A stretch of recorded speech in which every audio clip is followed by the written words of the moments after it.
पूरे अफगानिस्तान पर कब्जा होते ही गुंडागर्दी पर उतर आया है तालिबान। तालिबानियों ने विरोध प्रदर्शन कर रही महिला पत्रकारों को कुचलने की कोशिश की। अफगानिस्तान के बल्ख प्रांत में महिला पत्रकार महिलाओं की आजादी के हक में मार्च कर रही थीं। तभी पीछे से गाड़ी लेकर आए तालिबानी ने उस प्रदर्शन को कुचलने की कोशिश की। तालिबानी ने महिला पत्रकार को गाड़ी से टक्कर मारी। टक्कर लगते ही वो महिला पत्रकार चिल्लाने लगी तो वो तालिबानी महिलाओं की ओर कुछ इशारा करते हुए निकल गया। इस तस्वीर को आप दोबारा भी देख सकते हैं कि कैसे गाड़ी में सवार तालिबानी ने महिला पत्रकारों के मार्च पर गाड़ी चढ़ाने की कोशिश की। अफगानिस्तान पर कब्जा करते ही तालिबान ने महिलाओं पर बंदिशें लगाई हैं। तालिबान कामकाजी महिलाओं को काम करने से रोक रहा है। तालिबान प्रवक्ता जबीहुल्लाह मुजाहिद ने एबीपी न्यूज से बातचीत में किया पंजशीर पर पूरी तरह कब्जे का दावा। कहा अफगानिस्तान में नई सरकार का ऐलान भी जल्द होगा। मुजाहिदीन इमारत इस्लामी पंजशीर प्रोविंस पर मुकम्मल तौर पर कब्जा किया और पंजशीर में आम लोगों को सहूलियात का प्रोग्राम जारी हुआ। आइंदा हुकूमत के ऐलान करीब ऐलान होता है। इस बीच रेजिस्टेंस फ्रंट के नेता अहमद मसूद ने फेसबुक पर ऑडियो संदेश जारी कर कहा कि उनके लड़ाके पंजशीर में अब भी तैनात हैं और तालिबान के खिलाफ लड़ाई जारी है। अफगानिस्तान के हालात पर भारत की पैनी नजर बनी हुई है। इस मुद्दे पर प्रधानमंत्री ने आज तकरीबन 2 घंटे लंबी बैठक की। प्रधानमंत्री आवास पर इस हाई लेवल बैठक में गृह मंत्री अमित शाह, रक्षा मंत्री राजनाथ सिंह, विदेश मंत्री एस जयशंकर, राष्ट्रीय सुरक्षा सलाहकार अजित डोभाल, सीडीएस जनरल विपिन रावत ने हिस्सा लिया। सूत्रों के मुताबिक अफगानिस्तान के मुद्दे पर विस्तार से चर्चा हुई। खासतौर पर तालिबान और पाकिस्तान में मौजूद आतंकी संगठनों के गठजोड़ से भारत की आंतरिक सुरक्षा को संभावित खतरे पर बात हुई। यही नहीं, पाकिस्तान की खुफिया एजेंसी आईएसआई और पाकिस्तानी सेना की अफगानिस्तान में जरूरत से ज्यादा सक्रियता पर भी नजर रखी जा रही है। फिलहाल भारत की प्राथमिकता अफगानिस्तान में फंसे भारतीयों की वापसी और अफगानिस्तान में चल रही 23,000 करोड़ रुपए की परियोजनाएं हैं। चींटियों के झुंड ने रोक दी एयर इंडिया की अंतर्राष्ट्रीय उड़ान। दिल्ली से लंदन तय समय पर नहीं उड़ पाया प्लेन। सूत्रों के मुताबिक एयर इंडिया के विमान AI 111 को दिल्ली के इंदिरा गांधी अंतर्राष्ट्रीय हवाई अड्डे से लंदन के लिए उड़ान भरनी थी, लेकिन विमान के बिजनेस क्लास में चींटियों का झुंड मिलने से हड़कंप मच गया। बिजनेस क्लास में भूटान के प्रिंस भी बैठे हुए थे, लेकिन चींटियों का झुंड मिलने की वजह से एयर इंडिया का वो विमान उड़ान नहीं भर सका। बाद में एयर इंडिया को लंदन के लिए उस फ्लाइट के विमान को बदलना पड़ा, तब जाकर वो फ्लाइट दिल्ली से लंदन के लिए रवाना हुई। इस घटना पर एयर इंडिया का आधिकारिक बयान भी आया है। एयर इंडिया के मुताबिक तकनीकी समस्या की वजह से प्लेन बदलना पड़ा। त्योहार के लिए कोरोना के खतरे को नजरअंदाज कर रहे हैं लोग। मुंबई में गणेश चतुर्थी उत्सव से पहले बाजारों में उमड़ी भारी भीड़। ना सोशल डिस्टेंसिंग की परवाह, ना मास्क की परवाह। लोग बाजार में बेहिसाब घूम रहे हैं, मानो कोरोना महामारी से पार पा लिया हो। ये मुंबई के दादर के बाजार की तस्वीरें हैं। गणेश चतुर्थी उत्सव से पहले बाजार में खरीदारी के लिए लोगों की भारी भीड़ उमड़ी हुई है। गणेश चतुर्थी पूरे महाराष्ट्र का एक बड़ा उत्सव है, लेकिन खतरा ये है कि महामारी के दौर में ये भीड़ कहीं संक्रमण का सबब ना बन जाए। मुंबई में पिछले 24 घंटे में 495 कोरोना के नए केसेस सामने आए हैं, जबकि 2 लोगों की मौत हुई है। अभी भी मुंबई में 4000 कोरोना पीड़ितों का इलाज चल रहा है। कोरोना के विवाद ने सस्पेंड करवा दिया ब्राजील और अर्जेंटीना के बीच वर्ल्ड कप फुटबॉल का क्वालिफायर मैच। ब्राजील के हेल्थ ऑफिसर ने 3 खिलाड़ियों को खेलने से रोकने के लिए बीच मैदान में पहुंच गए। ब्राजील के साओ पाउलो में इस महत्वपूर्ण मुकाबले में अजीबोगरीब स्थिति पैदा हो गई।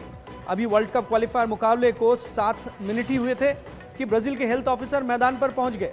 बोले कि अर्जेंटीना के 3 खिलाड़ियों ने ब्राजील में क्वारंटीन नियमों का पालन नहीं किया, जिसके बाद मैदान पर ही बहस हो गई। इसमें अर्जेंटीना के स्टार खिलाड़ी मेसी भी अधिकारियों से बहस करते हुए दिखे। विवाद बढ़ने के बाद ब्राजील अर्जेंटीना का ये मैच स्थगित करना पड़ा। अर्जेंटीना के कुल 4 खिलाड़ियों को वापस भेजा जा रहा है। अर्जेंटीना के 4 खिलाड़ी इंग्लिश प्रीमियर लीग खेलकर ब्राजील आए थे। उनमें से 3 खिलाड़ी क्वालिफायर मुकाबले में उतरे, लेकिन उन्होंने क्वारंटीन नियमों का पालन नहीं किया। तृणमूल कांग्रेस में नंबर 2 की हैसियत रखने वाले सांसद अभिषेक बनर्जी से प्रवर्तन निदेशालय ने की पूछताछ। बनर्जी से कोल घोटाले के सिलसिले में हुई पूछताछ। पश्चिम बंगाल की मुख्यमंत्री ममता बनर्जी के भतीजे और टीएमसी सांसद अभिषेक बनर्जी को आखिरकार ईडी के मुख्यालय में आना ही पड़ा। वो मीडिया के कैमरों से बचते बचाते ईडी ऑफिस पहुंचे। अभिषेक बनर्जी से इस मामले में फरार चल रहे टीएमसी नेता विनय मिश्रा से संबंधों को लेकर पूछताछ हुई। ईडी ने जानना चाहा कि विनय मिश्रा अभी कहाँ है। पता चला कि विनय मिश्रा अभी लंदन में है और शर्तों के साथ वापस भारत आना चाहता है। इसके अलावा अभिषेक बनर्जी की संपत्ति और उनके बैंक खातों को लेकर भी उनसे पूछा गया। बीजेपी को अगर लगता है कि इससे तृणमूल डर जाएगी, तृणमूल झुक जाएगी, तृणमूल हार मान लेगी, दूसरे राजनीतिक दलों की तरह, कांग्रेस की तरह, मैं स्पेसिफिकली कह रहा हूं, या कोई और राजनीतिक दल की तरह घर में बैठ जाएगी, भाई हम और जोर जबरदस्ती के साथ आपके खिलाफ लड़ाई करेंगे और हम वो हर राज्य में जाएंगे जहां आप लोकतंत्र की हत्या किया है। आपको जो उखाड़ना है आप उखाड़ दो। जांच के दौरान एजेंसियों को पता चला था कि कोल तस्करी का पैसा टीएमसी के बड़े नेताओं तक जाता है। इसकी आंच विनय मिश्रा से होते हुए अभिषेक बनर्जी तक पहुंच गई। नई दिल्ली का 12 जनपद स्थित बंगला स्वर्गीय रामविलास पासवान, जो केंद्रीय मंत्री थे और लोक जनशक्ति पार्टी के संस्थापक थे, 3 दशकों तक उनका ये बंगला, उनका एड्रेस रहा है दिल्ली में, उनका पता रहा है। इस बंगले में वो 3 दशक से ज़्यादा समय तक रहे थे। लेकिन पिछले साल 8 अक्टूबर की उनकी मृत्यु के बाद अब इस बंगले में उनके पुत्र चिराग पासवान अपनी मां के साथ रहते हैं। और ये खबर आई थी कि अब उन्हें ये बंगला खाली करना पड़ेगा, क्योंकि रामविलास पासवान के नाम से ये बंगला आवंटित था और अब रेल मंत्री अश्विनी वैष्णव के नाम ये बंगला आवंटित कर दिया गया है। लेकिन इस बीच यहाँ एक तस्वीर ये आई है कि इस बंगले में रामविलास पासवान, स्वर्गीय रामविलास पासवान की एक मूर्ति लगाई गई है। ये देखिए, ये एक स्टैचू है रामविलास पासवान की, जो मुख्य द्वार है इस बंगले का, उसके ठीक सामने ये लगाया गया है। और यहाँ पर रामविलास पासवान स्मृति के नाम से भी एक अंदर बोर्ड लगाया गया है कि रामविलास पासवान के जो समर्थक हैं, उनके चाहने वाले हैं, वो ज़रूर ये चाहेंगे कि इस बंगले को मेमोरियल के तौर पर घोषित किया जाए। लेकिन अब ये जो नियम है वो कैबिनेट ने ये हटा दिया है। कोई भी बंगला अब मेमोरियल के तौर पर नहीं बनाया जाता है। इंग्लैंड के ओवल मैदान पर टीम इंडिया ने रच दिया इतिहास। टेस्ट क्रिकेट में ओवल के मैदान पर 50 साल बाद जीत दर्ज की है टीम इंडिया ने। ओवल टेस्ट मैच में जीत के साथ ही 5 टेस्ट मैचों की सीरीज में भारत 2-1 से आगे हो गया है और टेस्ट मैच में शतक बनाने वाले रोहित शर्मा को मैन ऑफ द मैच चुना गया। T20 वर्ल्ड कप से पहले पाकिस्तानी क्रिकेट में आया भूचाल। बाबर आजम को कप्तान बनाने के बाद पाकिस्तान के हेड कोच मिसबाउल हक और गेंदबाजी कोच वकार यूनिस ने दिया इस्तीफा। T20 वर्ल्ड कप के लिए पाकिस्तान क्रिकेट बोर्ड ने अपनी टीम क्या चुनी, तूफान खड़ा हो गया। हेड कोच मिसबाउल हक और गेंदबाजी कोच वकार यूनिस को यह टीम पसंद नहीं आई। पीसीबी ने बाबर आजम को T20 वर्ल्ड कप के लिए टीम की कमान सौंपी है। इससे नाराज होकर हेड कोच मिसबाउल हक और गेंदबाजी कोच वकार यूनिस ने इस्तीफा दे दिया है। T20 वर्ल्ड कप से पहले मची इस उथल पुथल के बीच पीसीबी ने आनन फानन में शकलाइन मुश्ताक और अब्दुल रज्जाक को पाकिस्तान टीम का कोच बनाया है। इस बीच T20 वर्ल्ड कप के लिए भारतीय टीम का ऐलान 8 सितंबर को होगा। कोच रवि शास्त्री के कोरोना पॉजिटिव होने की वजह से मीटिंग को टाला गया है। रिलायंस जियो 10 सितंबर को लाने वाला है दुनिया का सबसे सस्ता स्मार्टफोन। गूगल के एंड्रॉइड सिस्टम पर ऑपरेट होने वाला ये फोन 3,500 रुपए में मिलेगा। मुकेश अंबानी की कंपनी रिलायंस जियो के इस फोन का नाम होगा जियो फोन नेक्स्ट, जो कि 10 सितंबर को लॉन्च हो रहा है। इसे जियो और गूगल ने मिलकर बनाया है। ये फोन 4G नेटवर्क पर भी सपोर्ट करेगा। जियो के इस फोन में 16 GB और 32 GB की इंटरनल मेमोरी होगी। फोन में 5.5 इंच का डिस्प्ले होगा, यानी स्क्रीन 5.5 इंच की होगी, वो भी HD क्वालिटी के साथ। कंपनी ने इस फोन में अच्छी स्पीड और बेहतरीन कैमरा होने का दावा भी किया है। रिलायंस जियो अपने इस नए फोन पर एक आकर्षक ऑफर भी दे रही है। 500 रुपए के शुरुआती पेमेंट पर भी आप इस फोन को बुक करवा सकते हैं। छत्तीसगढ़ के लोक उत्सव तीजा पोरा तिहार के मौके पर जमकर थिरके मुख्यमंत्री भूपेश बघेल। सीएम बघेल ने कांग्रेस की महिला नेत्रियों के साथ जमकर डांस किया। छत्तीसगढ़ी लोक संगीत पर मुख्यमंत्री भूपेश बघेल ऐसे थिरके कि सब देखते रह गए।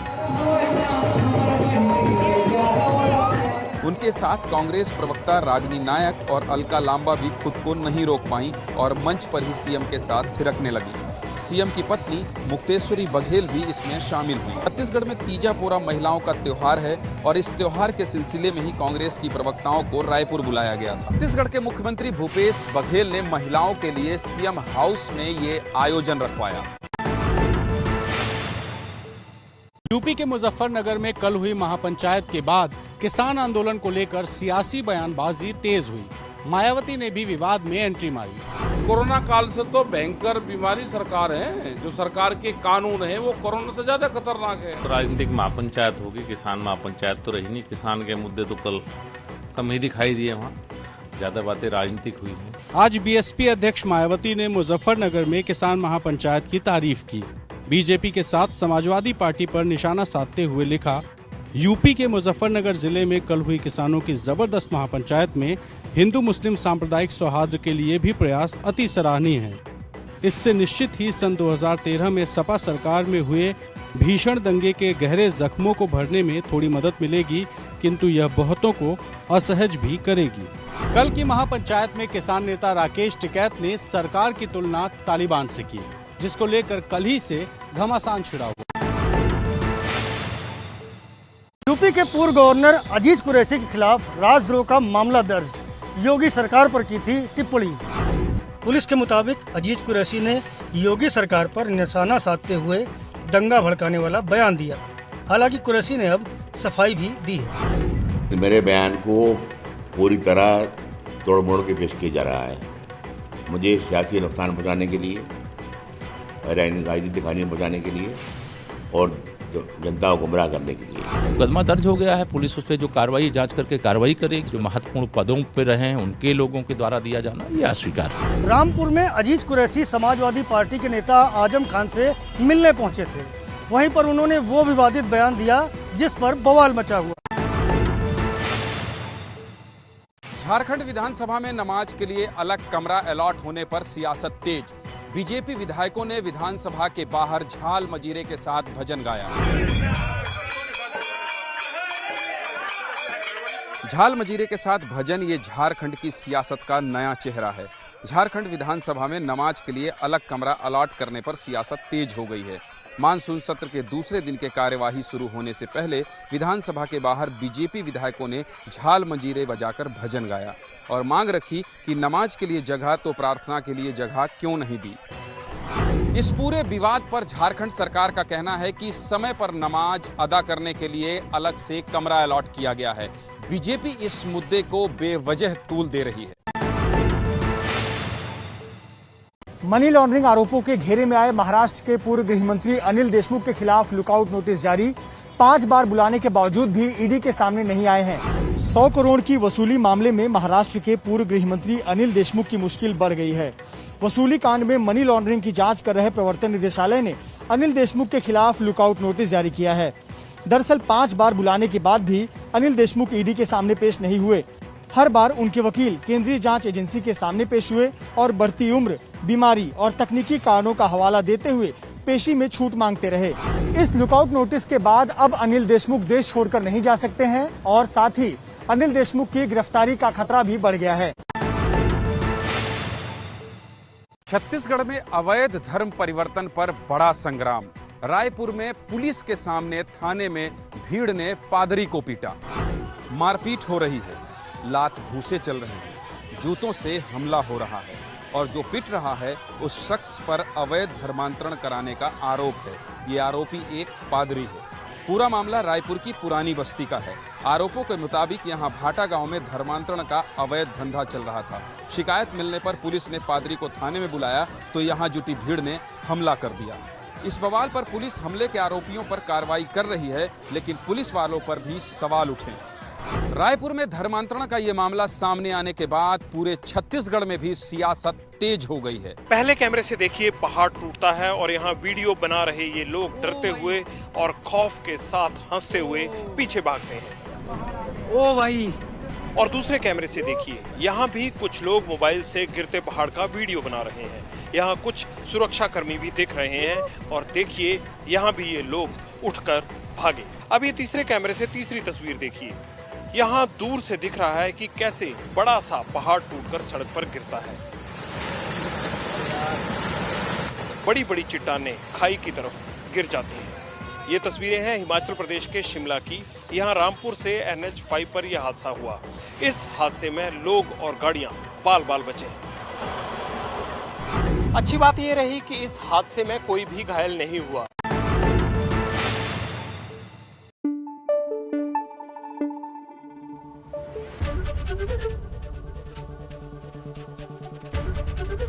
ABP न्यूज आपको रखे आगे।